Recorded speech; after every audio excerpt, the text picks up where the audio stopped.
Welcome to Impact Tech Studios, where we spotlight serial founders backing India's global rise. Today, meet Aditya from Luxura Experiences, who scaled eMotorrad to India's top e-bike exporter before building platforms that connect patients worldwide to transparent medical tourism options across India, Mexico, Turkey, and beyond. Let's dive in. Hi. Hi, Vishali. How are you? Yes, hi, Azra. Hi, Aditya. How are you? Very right. So, I think she went off. Is she in the Yeah, meeting? Okay. Sure. so she's around only. She can hear you. Sure. So, basically, this is going to be a normal conversation, right? So, obviously, you've been given a framework, and I am just going to talk about the way a story should unfold, right? So, we will just go ahead and have a conversation, both of us. You know your business. I have questions. We will just move in the storytelling style of just having a conversation, right? So, apart from that, this is being recorded on my end. So, you will get edited video and you will get all the information about it once the video is done. And then we will be pushing it online, right?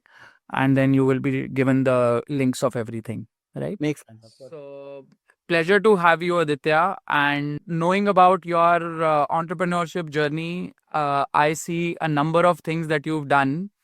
And I see Cure Me Abroad, which is your latest endeavor. Then there is Luxora, if I am correct. Yeah. And then there has been a number of other startups that you have worked in the back as well. So give us a story of what has been your journey, what is Luxora, and what is Cure Me Abroad, and how does everything align to each other? Perfect. First, thank you, Arjun, for having me, and it's a pleasure to be a part. Pleasure.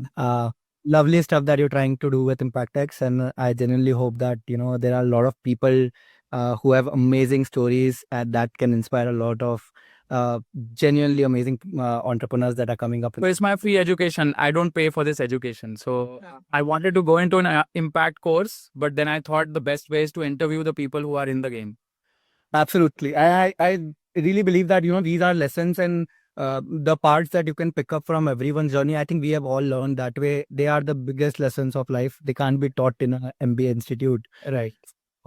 Kudos to you and the team for pulling this off.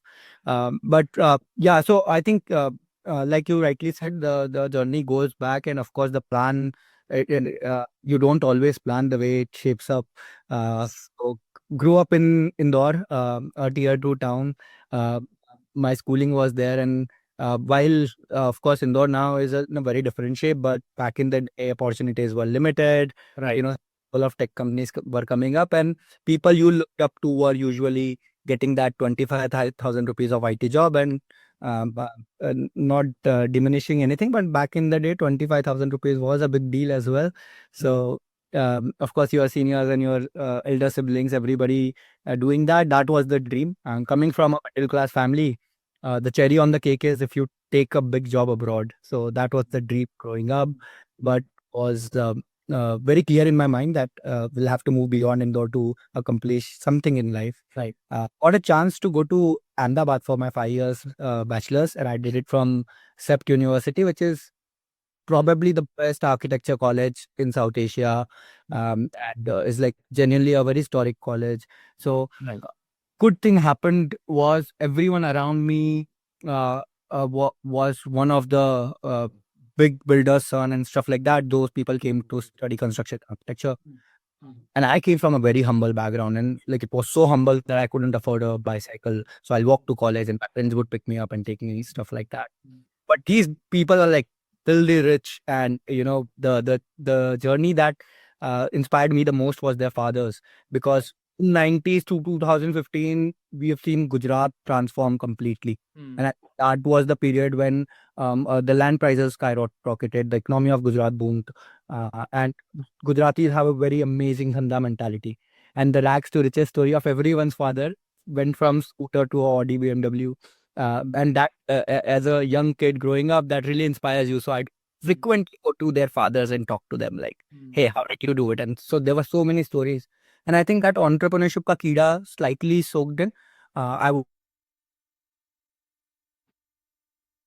but realize that exponential wealth in life can never be created by working 9 to 5, and it has to be created by efforts that you put beyond. Taking risk is a direct proportion, and doing any kind of entrepreneurial endeavor is one of the risks you pick up. So yeah, got a chance to come to Pune.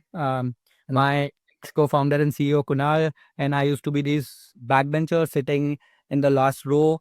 And everyone in the class, if you'll ask before the first semester, we were the recipe for disaster. So they'll look at us and be like, those are the people we are not supposed to be around, because they'll party hard and they'll do all that stuff.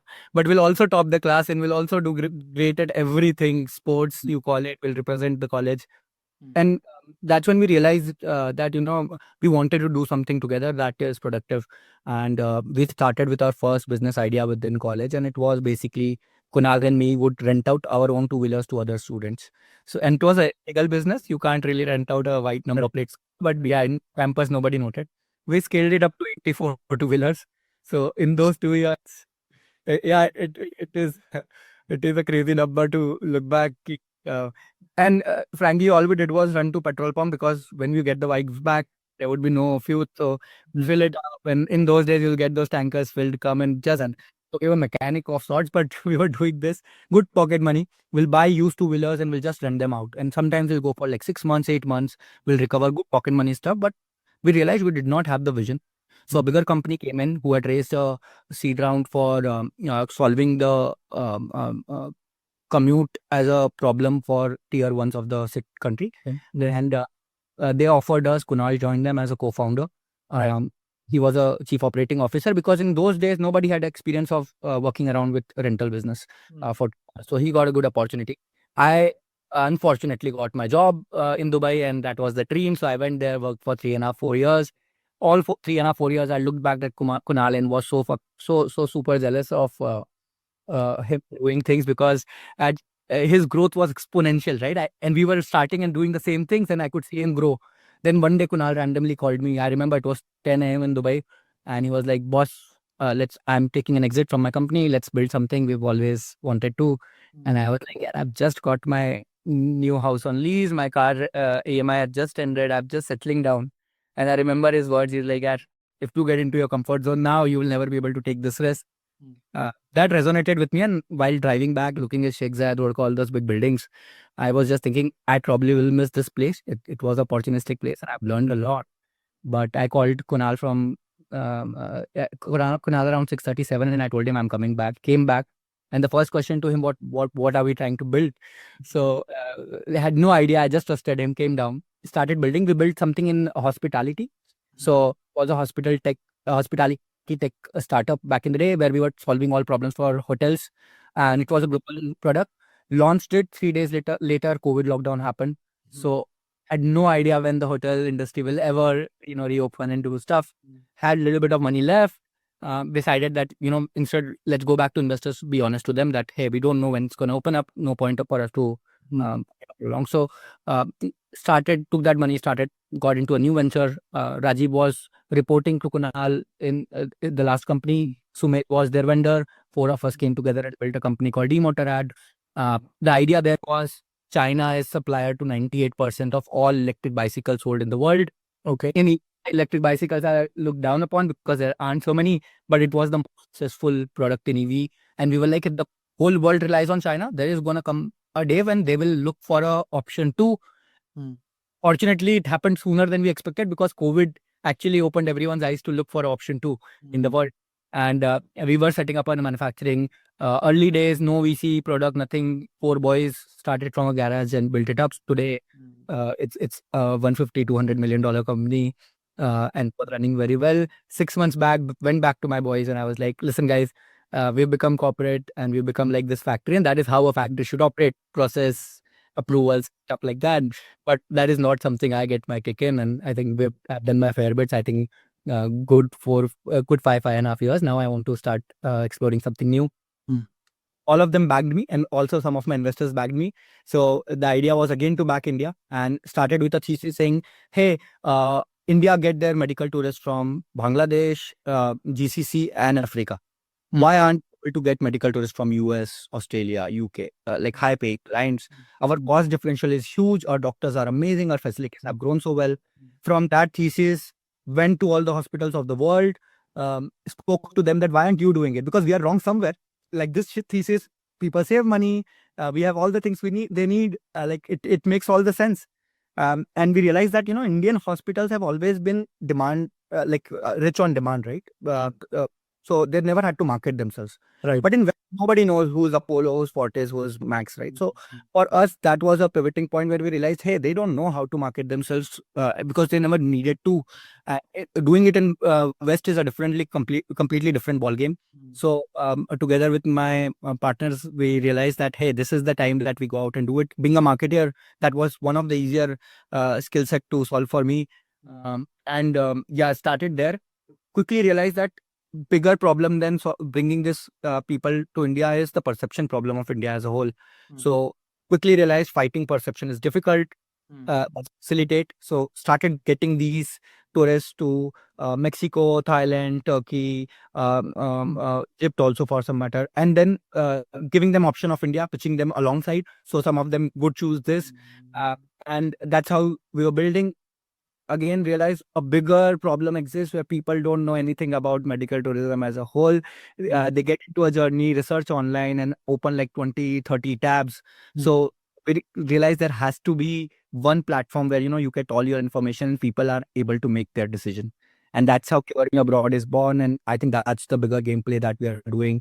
One platform, you can start by knowing which surgery you want and we help you explore all the hospitals in the world, all the doctors, what people are talking about, what reviews, what stories of patients similar to your background and your country have about these doctors and hospitals, compare prices, get all that information in one place.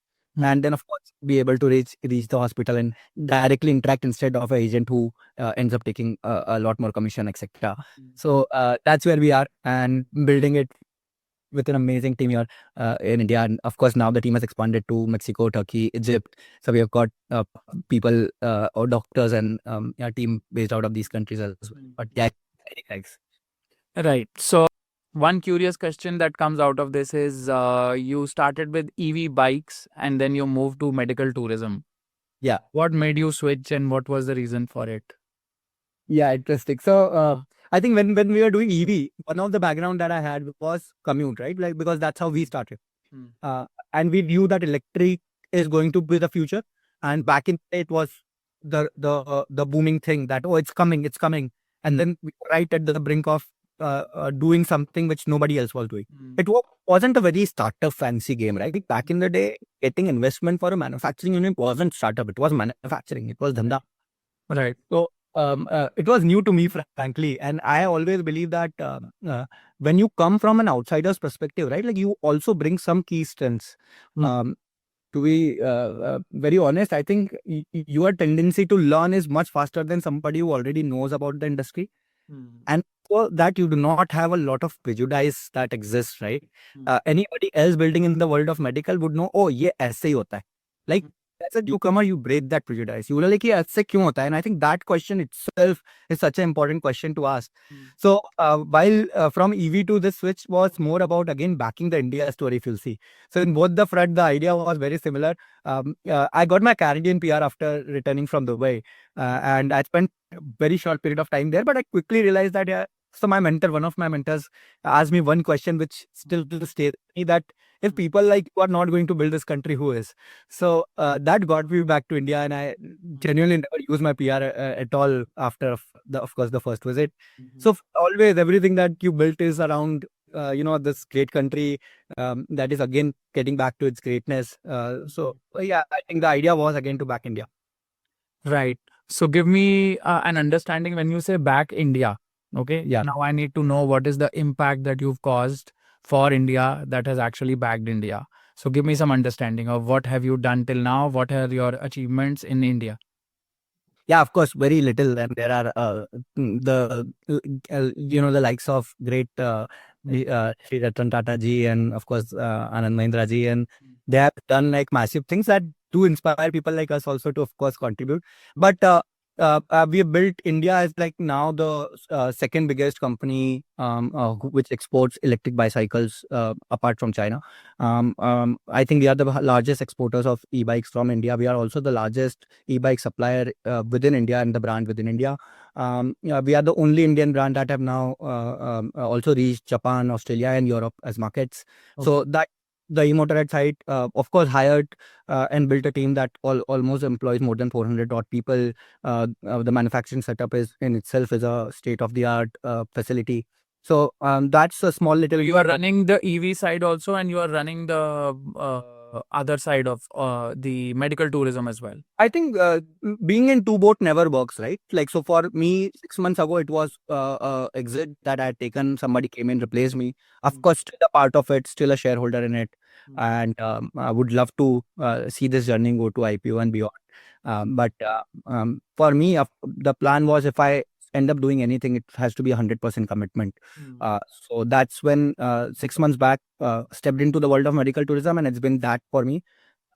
Still available with, because we are building currently from the same campus, so still available, help my last team with whatever help they need, and of course take their help as well. My co-founders are last co-founders are genuinely some of the hardest working, genuinely genius guys.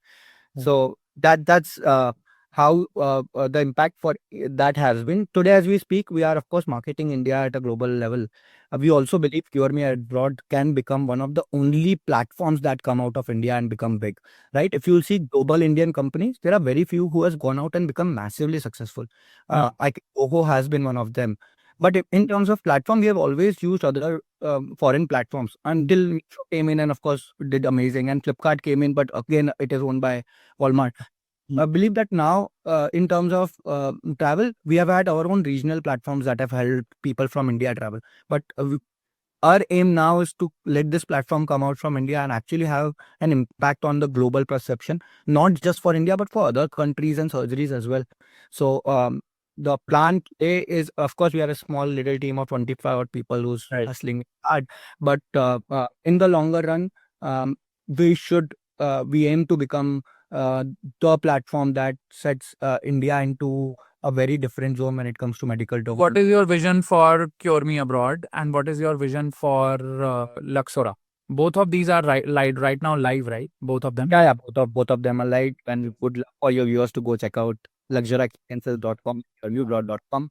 Yeah. See, the vision as a whole is to be able to come out and imagine a world where all doctors and all surgeons, they all are chasing targets today, right? In a hospital, if you go, they are trying to get the maximum money out of you, which is not their profession is about. Their profession is about healing you. Now, why do all this team of hospital doctors, nurses, etc. want to overcharge you? Because the hospital has target to chase. The long-term vision is for people to able to access healthcare regardless of their geography, and at the right price, right treatment, right cost, and have that information. Even these doctors at some point should use hospitals as an infrastructure, right? Where they go and do surgeries, which does happen today, right? Like in so many cases, hospital operation theaters and rooms are taken up as rentals, and the big surgeons go there and perform surgeries. Most of the top doctors, if you'll see, they'll see patients in multiple hospitals, and they'll have own clinics and hospitals in place. So the long-term vision is for a small dentist sitting out of a small place in India also able to attract somebody from US because she can do a great dental procedure. So to break open this entire theory of why great hospitals can access patients, and that's why these people are supposed to be there and be employed by them. And turn, of course, the healthcare genuinely becomes accessible for everyone in the world. Right. So when you see, I have looked at that industry a long time. So I understand where you're coming from, and I understand what the historical way of delivering that service used to be. So for example, in a dental clinic, like in a Polo dental clinic, you will have one agent who will walk in and say that I have some people, this is my price. You want them in your place, please let us know. Otherwise, we don't, I'll go to someone else. Yeah, that's right. So that's the individual guy coming to a dentist, right? Just for the dentist. So, and then that unorganized way of getting a patient to a clinic is something of a negotiation happening to and fro for a long time, and there is nothing to organize that thought. Absolutely. So, is your platform also organizing that? That is the main task. That okay, there should be some standardization of all the fees that comes in for if somebody is asking for a commission in the middle to get people in. So you become that commission, right? You are the discovery platform that becomes the commission for clinic or not? So I think the idea is to eliminate all agents and middle parties completely, right? Correct. In the long run, we should become a platform where these doctors get to advertise themselves to reach max people. And I think a lot of corruption. So I agree with you that there has been for the last 20 years, I think 20 to 25 years, it has been the corruption that has affected all doctors and everything. And it has become a corrupt system of whoever negotiates better, you get the patient, which is against the philosophy of if a person is coming to India, he should be given at one price universally, right? So that is what helps India. On one price, it has to be the quality of healthcare he chooses at right price, right? Which is he's not getting, which is he's any which way overpaying, he's any which way coming out and giving it. I'll give you an example. There are cases where when rickshawalas have bought in tourists and be like, hey, give me some commission, whatever surgery they get. This is not like hotel industry. Like this is a healthcare industry where your choice is, of course, affordability is going to be one part, but your choice is going to be around the firstly around the surgeon. You don't want cost to be the only factor why you choose how you should be. And I think that's the difference we want to bring in, because once everybody gets eliminated, I think a lot of these middlemen cost gets aside, and doctors are able to put forward the right set of cost to the world.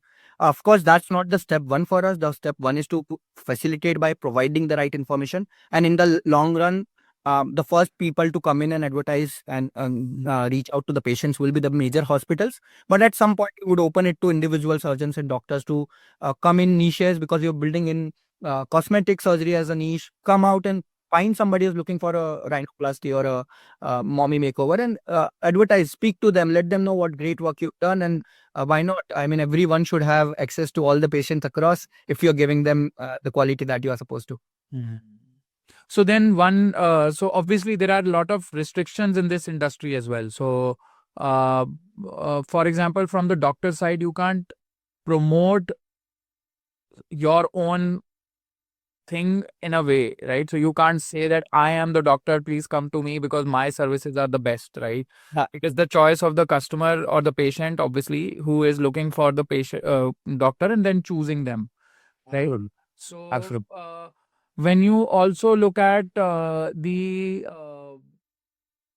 are two platforms in the world. So when I thought about the part which is not Luxura but Cure Me Abroad, right? So Cure Me Abroad for you is more of information, right? So you give information so that everyone is informed and not being taken for a ride, because the quality till now what you've done on the platform is quality of the service has been given as description, but are you getting that service at the right price? You have not reached that, right, currently? So we are also trying to now, and we are in very early days. So for example, I'll give you an example of this question. So my audience also understands my question, I think. Is that if you choose a service from Apollo and you say that Apollo has this doctor who is a gynae and that person is known for their service, you have written that on your platform. Yeah. Now the person who's looking for that service on your platform does not know if she goes for such a treatment, what could be the charges range of charge, or what is the review, what the details of it, right? So the product is in a way becoming that, correct? Yeah, so the idea is we are in early days, but I think it's important for one to understand that this is not like booking a hotel room where Arju will get it at the same price as me, right? Surgery depends on cases, everyone have different complications, so it cannot have a universal price. But at the same point in time, I think everyone have the idea, we both know what a root canal should cost, right? It can go slightly here and there, a 10-15% variance is okay. In very odd cases, you end up paying a larger sum because, hey, we'll have to do the gum surgery and of course remove things like that. And I think that is where we cannot have standardization of prices here. Correct. I think when it comes to the platform, we are now making it very, very so it's an AI-driven platform, and we are feeding it so much information, and we don't believe we are ready in next 6 months also.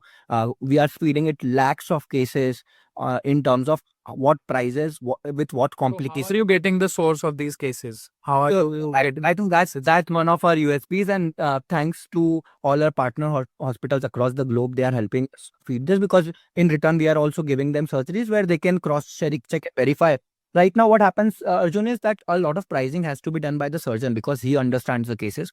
Surgeons are super busy and occupied in surgeries, right? So a lot of our hospital partners have taken up our AI model to get those surgeries done depending upon the surgeon's past cases and give estimates.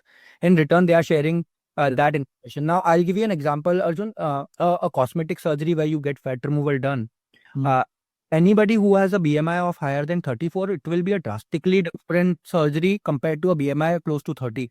And a 4 BMI is not such a big deal, but the amount changes drastically, because the amount of work for surgeon changes, the number of hours of surgery changes, the complication itself changes in terms of the risk of surgery. So that's why it will be, of course, at some point the AI is going to solve it for us. But today we are giving estimates, but there is no one way for us to today. So for example, so let me give you one more example. So looking at your roadmap and the way you are talking about your product. So this is kind of a conversation I love, because then this becomes a conversation which gets into the core of where you can build, or I can refer you something, or the something positive will definitely come out of this, right? Yeah. So the main part, It's funny, right? Like it's like you go through things that right. So long time back, so it was like around 8 years back, right? I wanted to start a WebMD for India. Yeah. No WebMD, obviously, right? So WebMD is your information, articles, doctors pushing in, membership. Now doctors are members to push content, which is actually helping people to understand what they're suffering from and those kind of things, right? So it's a big place where you can have a search engine where you can go in, you can look at the content or the question you can ask, and the platform will give you an answer. Yep. Right. The other side of that argument was solved by Practo, right? Yep. That you know about India, where Practo started listing the hospitals, listing the doctors. The focus was on doctors, right? Yep. Not the hospital, because their premise was that a doctor might not be with the same, with the same hospital. He might, whenever he moves, the capability is with us. Absolutely. So you are just looking at the doctor. He, wherever he is, he will call the hospital and call them in that hospital and give the gain to that hospital. Correct. Right. Now, this is another model. If you club them together, is what is looking like Cure Me Abroad for an abroad kind of a customer. Yeah. So I think it's more global in the sense where we the first step for us and in the journey was to help anybody traveling from east to west or west to east in certain niches get every information they possibly can get to them. Correct. Right from there, that little Google review might matter to somebody much more than the 5-star rating given by JCI, because it's authentic and organic. So yeah, you can say it's a sort of a mix, but more global in perspective. And there is one more risk that you have when you say, okay, you're making it something for doctors. Always is, first of all, when you're saying that cases are coming to you as data, right? Yeah. You know what the data laws are and how do you deal with those data laws? Are you complied? Is there any compliance that you need to take care of? Because obviously somebody's personal data is being shared with you. In what format is it being shared? Those are the things that I think will stand in the middle of you understanding what is going into the data of AI. Because the day you get eyeballs on your platform, right? At that moment, the eyeballs will start talking about how is the data coming in, how is the ethics coming in. Absolutely. I think having being the second time entrepreneur at such scale, very well understand the fact that these are the things, if you take care of at the start of your journey, What data compliance are you aligned with then, if you have taken care of it? So different continents and countries have different compliances. Like in Europe have their own, America have their own. What we have today tried to figure out, and at a very early stage, of course, is to ensure that this data does not come through and to anybody apart from couple of places. So the first part of this journey is for our team the data is not collected by our sales team. It is collected by our team of doctors. So the data is directly shared by the patient to the doctors. And when we share it with the hospital, it is a consent that we get from the patient as well.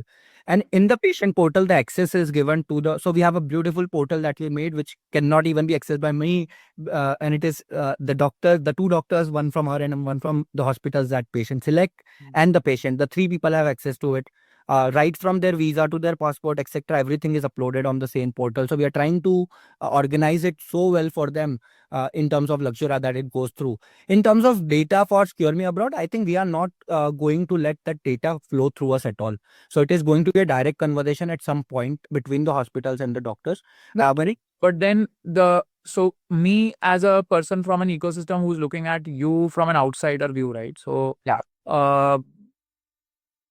I would be afraid as an investor, right? Yeah. To look at if I invest in this, what is the compliances that you've gone through for data? Because data sits at the center of everything that you're building.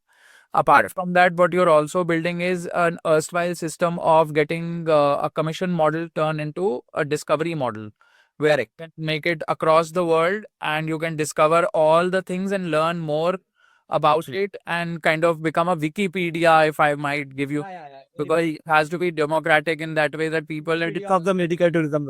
so add value to it. Doctors, if they are not able to put value on how do they define Apollo, how do they define their capability, right? So in that sense, the profile of the doctor, I also believe, should sit in the center. Hospitals don't matter, because I'll give you an example. Obviously, you also know these things. Yep. Is that a Trehan doctor is a cardiologist in Medanta,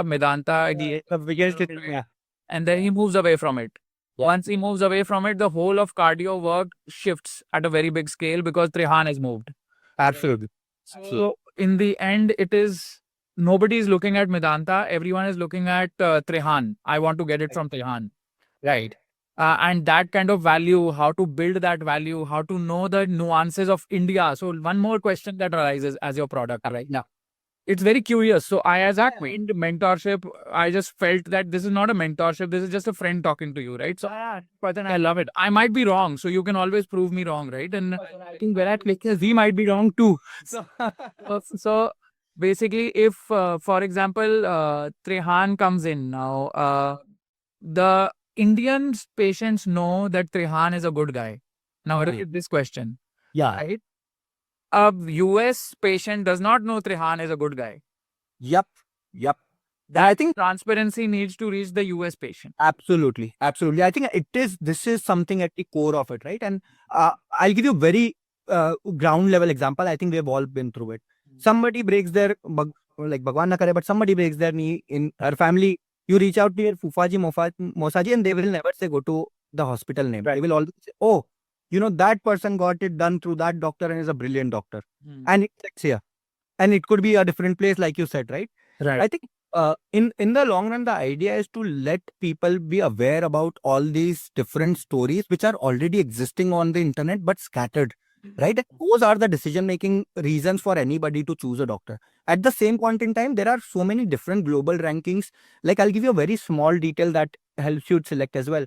The number of percentage success rate for a IVF clinic is so important, right? And I think these are data that comes out. And I know, sometimes data plays There are a- perceptions, yes, and these perceptions have to be built for it. Correct.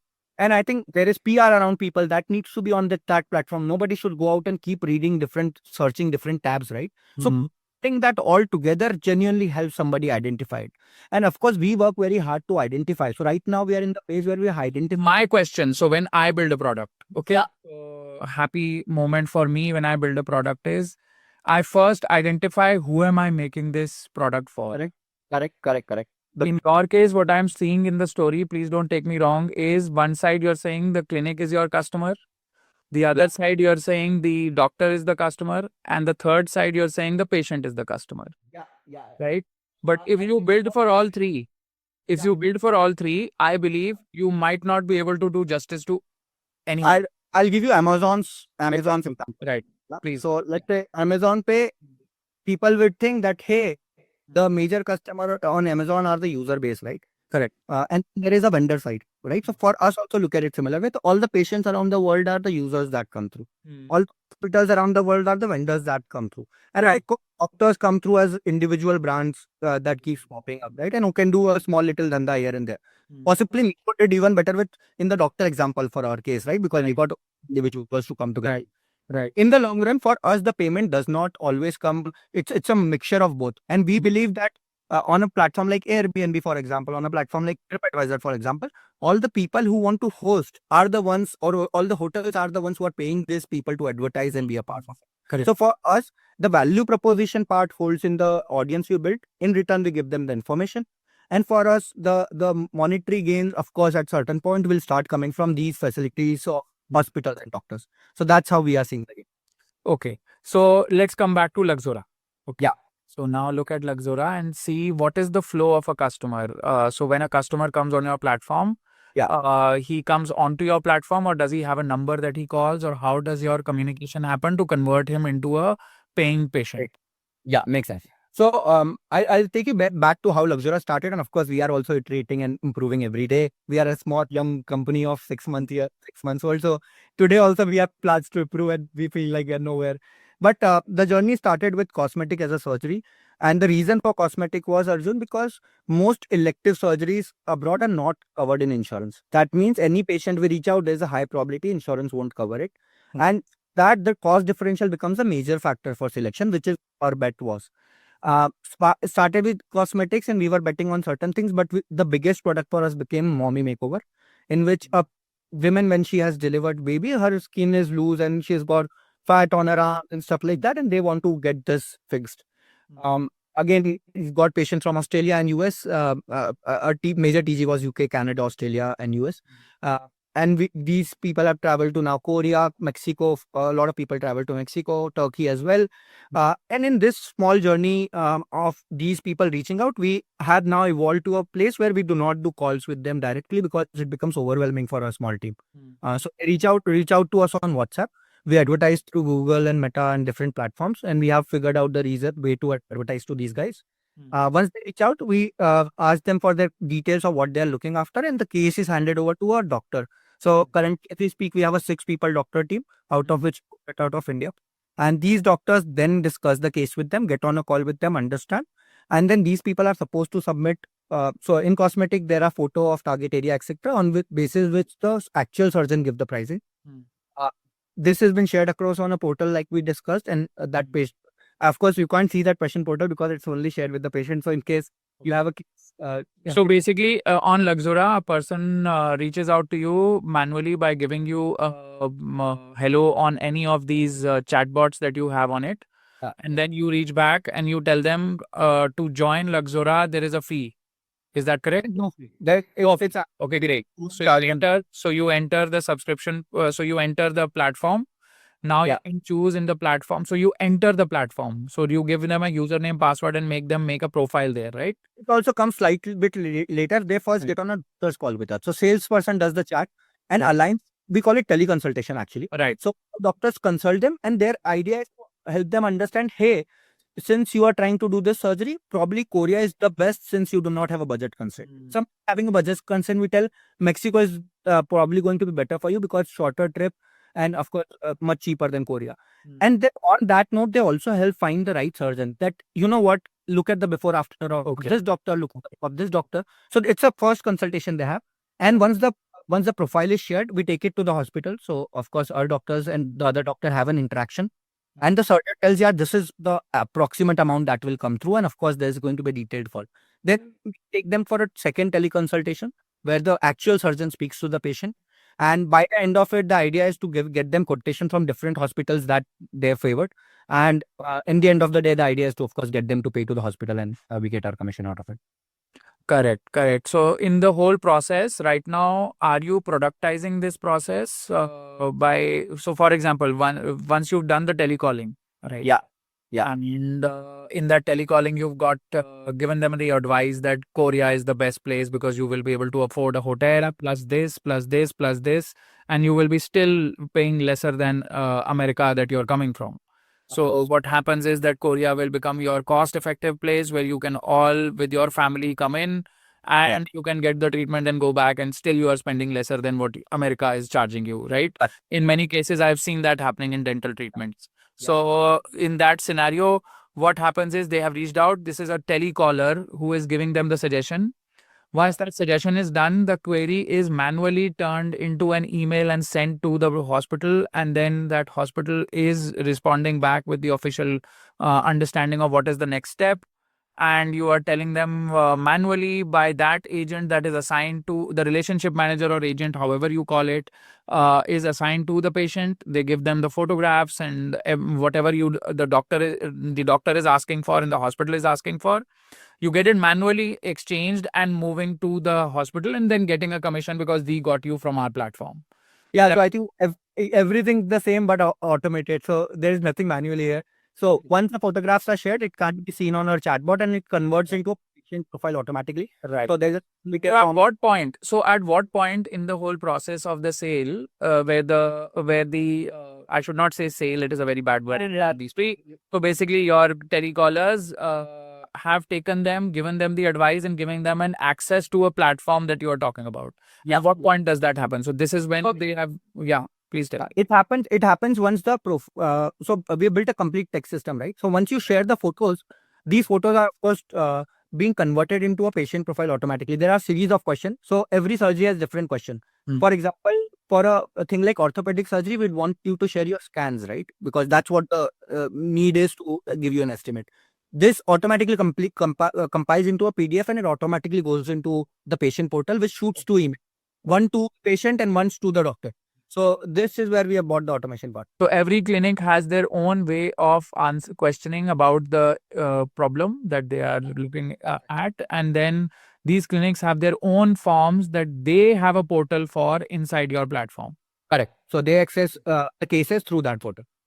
Right. And that questionnaire is sent manually from the platform to the people, or the platform sends it? So you put their email address in the platform, and then the platforms. So when your clinic is looking at the form, is making the form, they put the email and the clinic sends directly to the patient, or do you send it? It does have to do it on the platform. So for us now, I get your question now. So for us, we built a layer upon, of course, WhatsApp as a whole and our CRM as a whole. Right. So this layer is basically where the clinic and the patient are operating. So patient gets everything through WhatsApp and thinks, hey, it is here. But when they access the portal, what is happening is our agents are actually just pressing a couple of buttons on our layer, and it is putting things into the PDF and putting it on the portal, automatically shooting it across. The hospital is also working on the portal, but it is going as notification on the WhatsApp, on the emails, and of course getting updated on the portal. So now I get it. So for us, we've got the interaction to happen with the patient on WhatsApp, but of course given them access to the portal. The hospital receives most things on the portal, but auto notifications do keep flowing. So if let's say at certain point in time, the patient needs a approval from the doctor for medical visa, right? So they need certificate to travel. As soon as the patient uploads their passport, the notification goes on the portal saying, hey, and this case, instead of the hospital, it goes to the coordinator, the medical coordinator. Correct. So it's kind of automated there. I think these are the initial set of work that we have built upon. Yeah. So obviously there are things that you must be working on. So obviously you're working towards an improvement. You're just 6 months old on this product. So obviously there is a lot of happiness that you can achieve very soon. There is a lot of happiness that you are already achieved, and the product is on a flow, right? And it is I think one of the biggest challenges for us, and this whatever I have spoken is all built. We are now trying to reduce the time. But my patient, when they sleep, right, a lot of hospitals in part of Thailand, Turkey, India are waking up. So for them, for those 12 hours, there is zero interaction. I think that's the problem statement that we are trying to solve now. Yeah, maybe your AI can solve it. Once you do a FAQ with your clinics, the AI chatbot can answer most of the questions, so that they are able to get the forms executed in speed. So AI can always learn. It's very easy for it. Just put a document. So that is something that can happen. Apart from that, so at this moment, it is just 6 months, right, in your journey. So what is your status of cash, profitability? What are your some understandings of where are you right now in terms of Right. So Luxura in itself is a profitable business. It's a very hardcore dhanda. And the idea is to, of course, grow it in a profitable way. But CMA is the platform business, right? And platform cannot be built with little cash. So we are planning to do a fundraise for it. Of course, in the initial days, me and fortunately to the background that we come from, we have been able to arrange a little bit of money. We've done a very small angel round as well.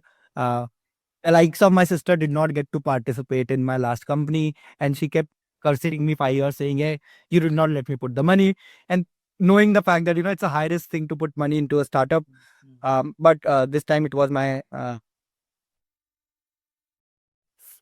right. So we did a very small round, but again, the profitability of Luxura can definitely help us build CMA as well.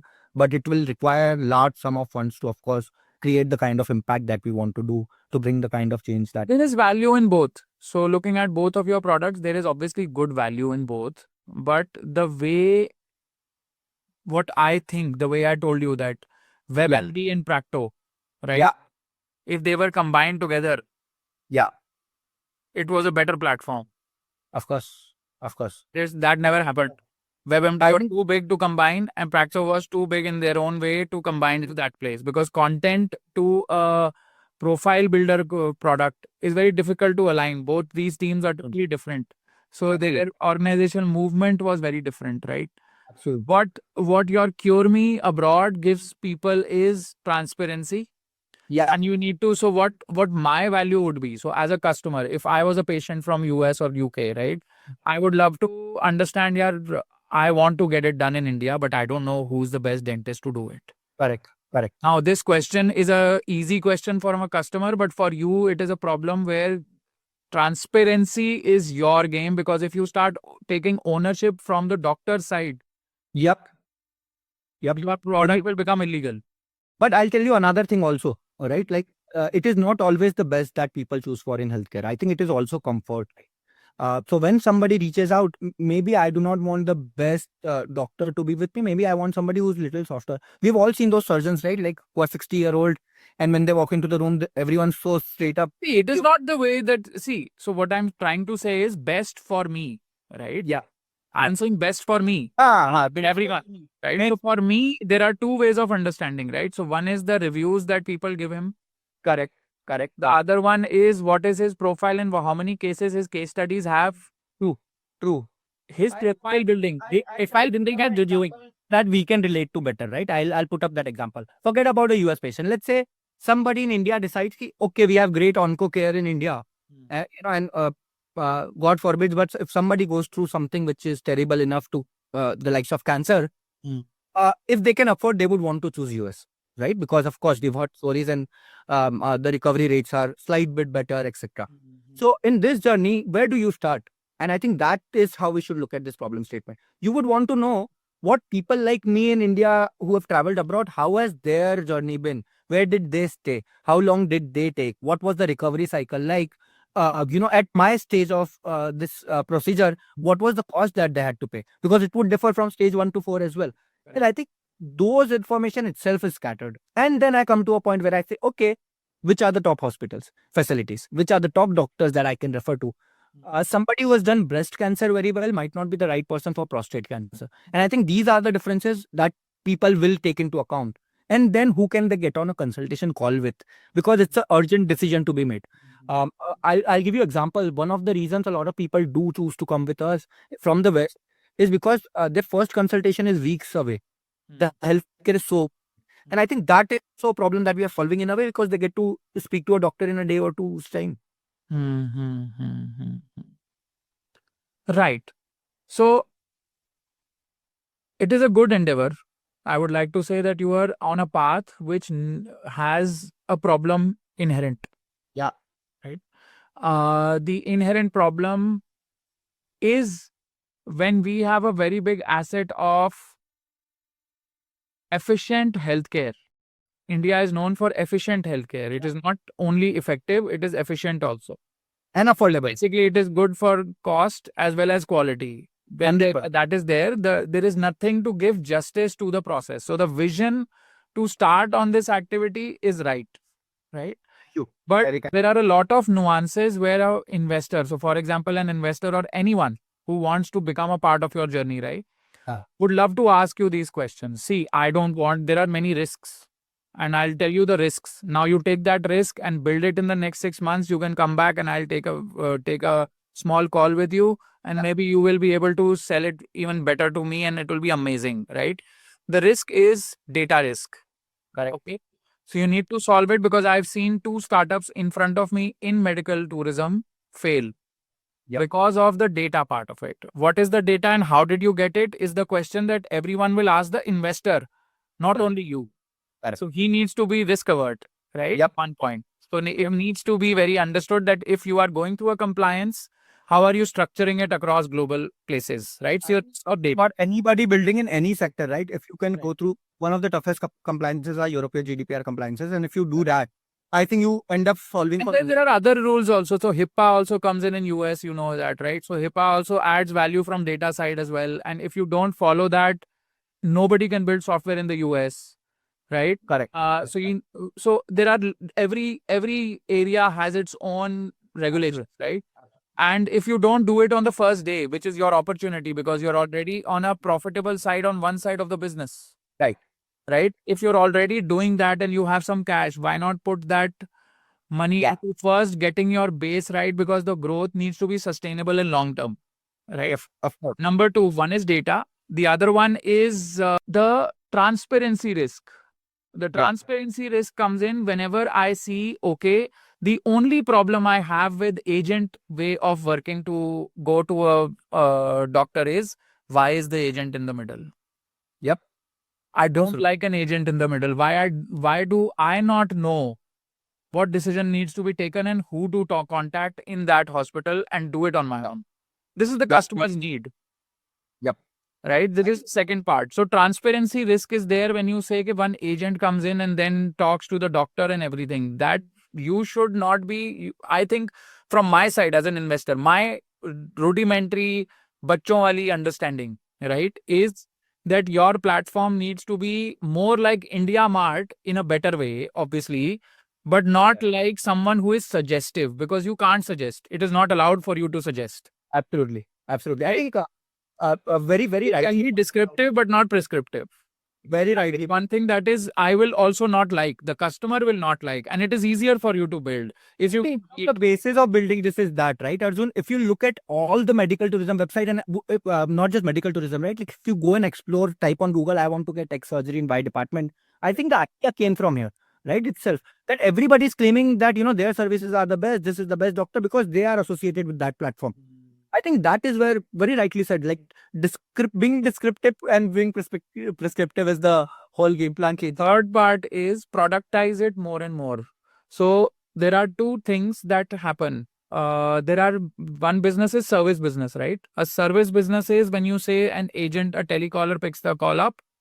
Yeah. Right. And then the human intervention is a lot in a service business, right? The service business is human intervention. And as any investor would tell you, and any person who works in products will tell you, that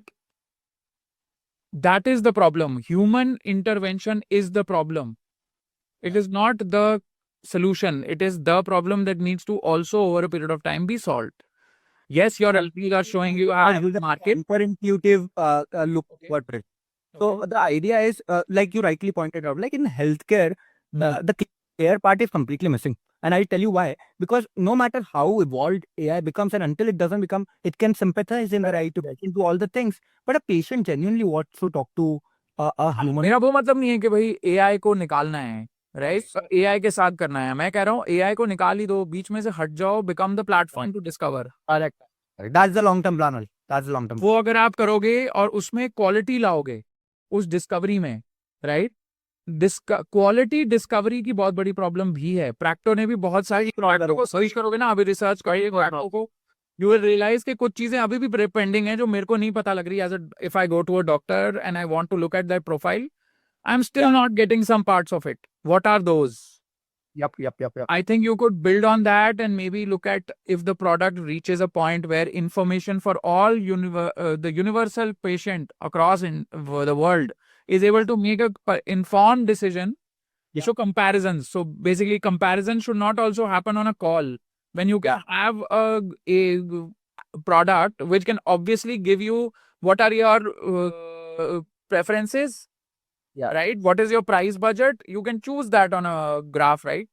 Once you choose that, it should give you 5 options, all countries. So if you got a chance to look at, there's this Cure Me Abroad AI on the platform, Arjun, which is live, where you can tell if you're looking for a couple trip or a budget-friendly trip or a wellness trip, live. Then select this is that. You get a complete PDF of options in that destination.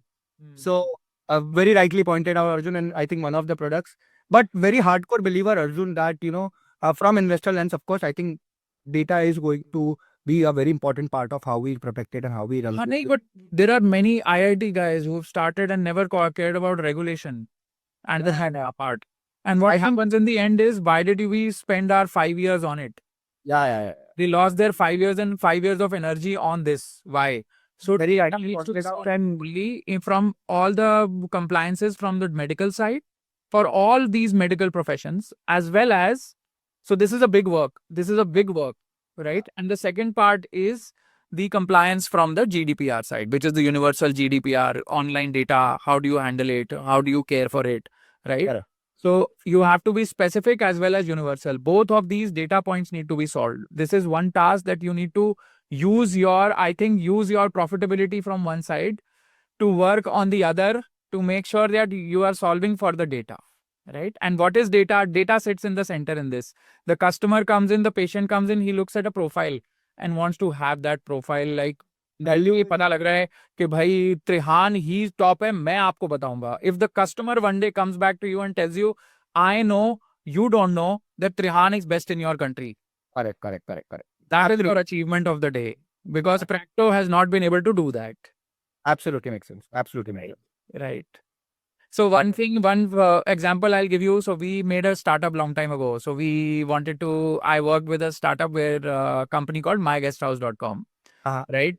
Now, Make My Trip could not get the same data. Yeah. The way we got, and we did the deals with the hotels. So the hotels never moved away from us on myguesthouse.com. They didn't go to Make My Trip. What was the data about? It is about just listing them and giving them a better gain and better value. So what happened was our competitive advantage was speed. So we did very speedy after one thing was sorted in agreements. Right. And ended up becoming a product which the hotel industry, the Make My Trip, one day discovered that I can't crack these hotels because they don't want to leave myguesthouse.com. So the only way to compete and work with this startup is to buy their data from them and take over the company, acquire the company. Right? Did they acquire it later? Yeah, they did. And but we made them pay for it. to. So they came in. Really think about it. Sorry, I think we'll. So they came in one day and they came for the deal 8 months after. Right? So the data that we had, we built a full platform and we told them at the end of the transition that no, sorry, our website is also as good as yours. We can write our own customers and we can move accordingly. We don't need you. So we could negotiate that deal faster. Right? Probably you could have grown bigger as well, but I think that's how.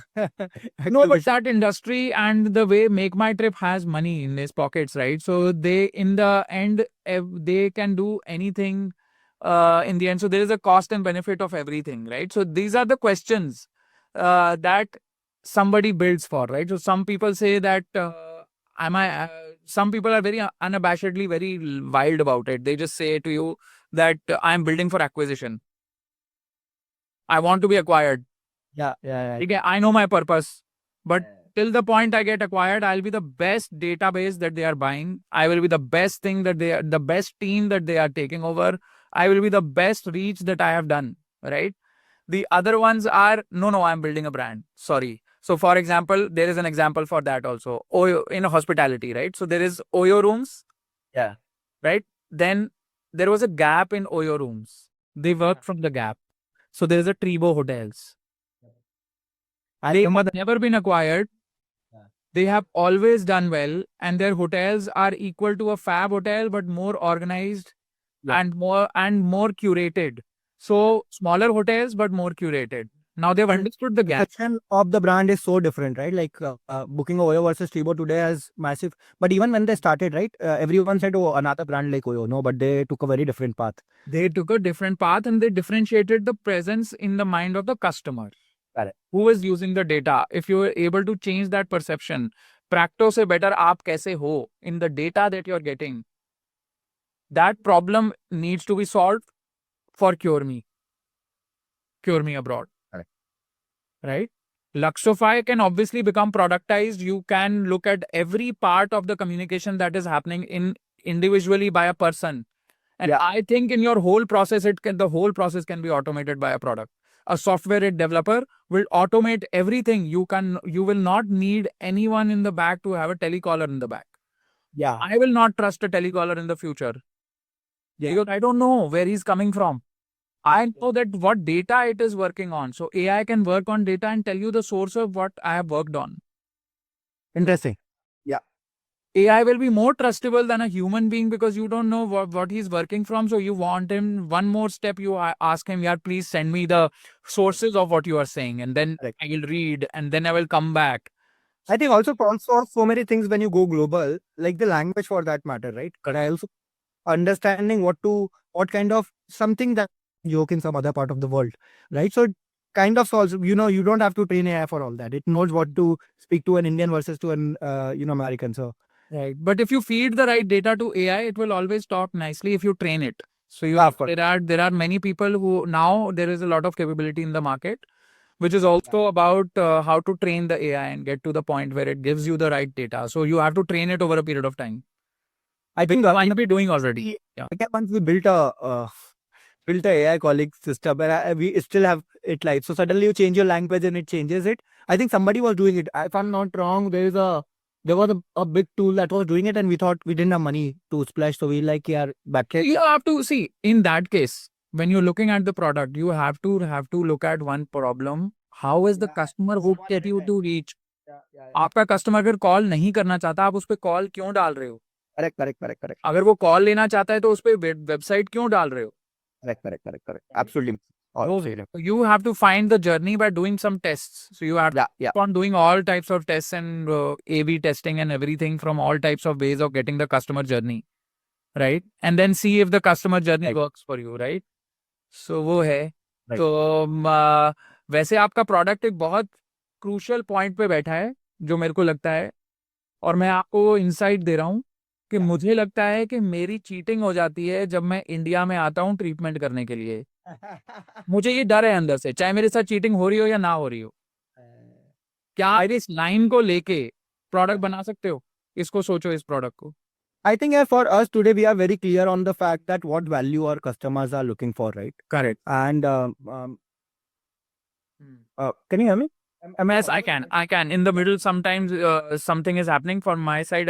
I think it's okay. I don't know. We'll put some visual tones in the middle. Yeah, my AS. Yeah. I think what we realize today is we have and we understand, right, that this system, the corruption part of also the healthcare, it's going to be a very difficult fight to fight in the long run. But today, right now, we understand what value proposition our patients are looking for, and I think that's working out well for us. As long as we can keep it super healthy and super fair from our side, I believe with time to come, we will have different problems to solve. So very clear on the problems that we have to solve today, and really looking forward to doing them. Amazing. So lovely to see that somebody is trying to solve a very big problem of the medical tourism that has, I believe, expanded too fast for the ecosystem to handle. So you're trying to make it more organized. And that is where I feel that your product sits on the right cusp. Thank you. Yes, it needs work. Obviously, every startup needs work. You're on the right path. I think if you understand the problems that you're the main crux that keeps you floating for a long time, even if you're doing for acquisition or you're doing for a brand of your own, you will be feeling good and your valuation will go up if you have solved for the basic data. Very clear. I mean, just one metric to chase is how many people can we help. and do not care about any other aspect of valuation. Do not care about what investors think of the world. If we do it properly and can genuinely, because this problem exists and we are solving it, and if it gets solved, I think every other thing fall into place. So But if regulation comes in, that's my fear for you as a friend. If regulation comes in and stops you in the middle, I'll be the saddest man in the building. of course. That's the point. We have somebody in our consultancy basis who's working on that constantly. But I've not been able to give a lot of time to it. Frankly, 6 months, it's been insane growth for us. But I think first point I've noted down is, of course, to go back to that and have a look at where we've reached. But there is a big opportunity from there. So productizing every service is the biggest money spinner in the future. Yeah, 100%. Productizing every service. 100% happiness, right? Looking forward. Pleasure to have you, Aditya. It was such a pleasure to have you. I think I learned a lot from you, and I think what I got from you was that your energy is amazing. You have that salesmanship in you as well. This one energy that I have seen is something that can plug into a lot of business building ideas, right? So that's an amazing thing. Apart from that, your product is sitting on the right right problem, and you're working towards the right problem in the right way. And we have had a beautiful conversation about what is affecting a very nuanced industry, which nobody puts an eye towards because it has institutionally worked in a way for a very long time. So somebody is actually putting value to that problem is amazing to see. So thanks, Aditya. Thanks for being on the podcast. I think it's the same for me, also, Arjun. Thank you. I think the points that we discussed in this brainstorming session, I think you've seen me take notes during that entire thing. God bless that. I loved the idea, the basic movement towards it. So that's amazing, right? So you're doing a good job. So Aditya, good luck to you. I wish you wings, and I'll get you connected to my ecosystem. So I'll give you a invite on LinkedIn. Just get into my ecosystem. However you want to understand the ecosystem, you will get some connects. If you want to get connected to someone, I will try to get your information to them. Right? Thank you so much. Really appreciate and looking forward to meeting you, Arjun. Whenever you are in Pune, please allow me to meet you. And really looking forward to catching. Pleasure. Thank you. Thank you so much. Take care. Bye-bye. You've been listening to ImpactX Media.